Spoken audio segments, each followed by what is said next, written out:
വലിയ ഒരു ഞെട്ടിക്കുന്ന ക്രേസി പാർട്ട് ഈ ഒരു സ്റ്റോറിയിൽ എനിക്ക് പറയാനുണ്ട്. നിങ്ങൾ ഡെയിലി ധരിക്കുന്ന മോഡേൺ ബ്രാ ആക്സിഡന്റിലേക്ക് കണ്ടുപിടിച്ചതാണ് എന്ന് പറഞ്ഞാൽ നിങ്ങൾ വിശ്വസിക്കുമോ? ഈ സ്റ്റോറി നടക്കുന്നത് 1940-ലാണ്. ഈ സ്റ്റോറിയിലെ നായികയുടെ പേര് മേരി ഫിലിപ്സ് ജേക്കബ് എന്നാണ്. ഒരു അമേരിക്കൻ സോഷ്യലൈറ്റ് ആക്ടിവിസ്റ്റ് ഒക്കെയാണ്. ഒരു ദിവസം മേരി ഒരു പാർട്ടിക്ക് പോകാനായി റെഡിയാവുകയായിരുന്നു. അപ്പോൾ അന്നത്തെ അമേരിക്കൻ ഡ്രസ്സ് കോർസെറ്റ് എന്ന് പറയും. ശരിക്കും പറഞ്ഞാൽ അത് വളരെ അൺകംഫർട്ടബിൾ ആയിട്ട് ഷാർപ്പായിട്ട് പ്രസ് ചെയ്യുന്നത് പോലെ അവർക്ക് പെട്ടെന്ന് ഫീൽ ചെയ്തു. മേരി ആ ഒരു പെയിൻ ഓവർകം ചെയ്യാനായിട്ട് 2 ഹാൻഡർചീഫും കുറച്ച് റിബണും കൊണ്ട് ടൈ ചെയ്തു.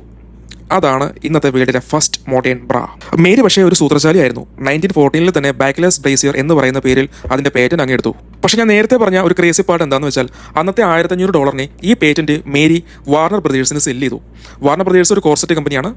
അവർ $1500 പേറ്റന്റ് വാങ്ങിച്ചിട്ട് അടുത്ത 30 വർഷം കൊണ്ട് $15 മില്യൺ അവരുണ്ടാക്കിയത്. മേരി ചെയ്തത് ഒരു ബ്ലണ്ടർ ആണെന്ന് ചിലപ്പോൾ നിങ്ങൾക്ക് തോന്നിക്കാണുമായിരിക്കും. പക്ഷേ മേരി അന്നത്തെ സാഹചര്യം എങ്ങനെയാണ് പോയിക്കൊണ്ടിരിക്കണമെന്ന് നമുക്കറിഞ്ഞൂടാ അല്ലേ?